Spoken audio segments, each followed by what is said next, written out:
வண்ணாத்தி அம்மா பாருங்கள், நம்ம வண்ணாத்தி அம்மாவுக்கு அலங்காரத்தை பாருங்கள். இன்றைக்கி நம்மளோட பூஜை, இன்றைக்கி என்னோடய பூஜை. இன்றைக்கி எல்லாம் வந்துட்டாங்க. வண்ணாத்தி அம்மா பார்த்தீங்களா, கீழே இருந்தாங்க, இப்போ எப்படி இருக்காங்க பார்த்தீங்களா? பேரழகு அவங்க கணவரோடு இருக்காங்க. பார்த்துக்கோங்க, சிறப்பு பூஜை. 48 நாளைக்குமே பூஜை நடக்கும். பார்த்துக்கலாம், கும்பாபிஷேகம் முடிஞ்சிருக்கு.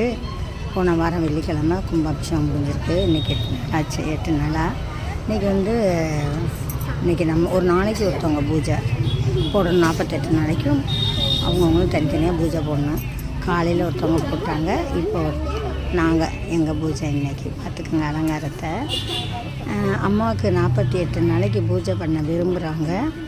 பூசாரியை நேராக பார்த்து, இந்த கோயில் நிர்வாகத்தை பார்த்து, பூசாரியை பார்த்து நீங்கள் அவங்கக்கிட்ட பணத்தை கொடுங்க, அவங்க எல்லா பொருளும் வாங்கி நமக்காக பூஜை பண்ணுவாங்க. பார்த்துங்க, இவங்க தான் வந்து கோயில் நிர்வாகம்.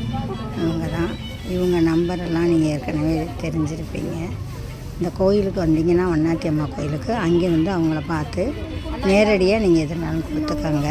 அம்மாவுக்கு நமக்கு நல்லா வேண்டிக்கிட்டு நமக்கு ஒரு பூஜை பண்ணி தருவாங்க. மக்கள் எல்லாருமே இருக்காங்க பாருங்க கோயில். பார்த்துக்கோங்க, என் வீட்டுக்காரர் பார்த்துக்கோங்க. வண்ணாத்தி அம்மா கோயிலுக்கு வாங்க, அவங்கள்ட்ட கேட்ட வரம் தருவாங்க. பொறுமையாக நின்று கும்பிட்டுட்டு வரத்தை வாங்கிட்டு போங்க. உங்கள் கூடவே வந்து உங்களுக்கு என்ன தேவையோ வந்து செஞ்சு கொடுப்பாங்க. இப்போ பூஜை நடக்குது.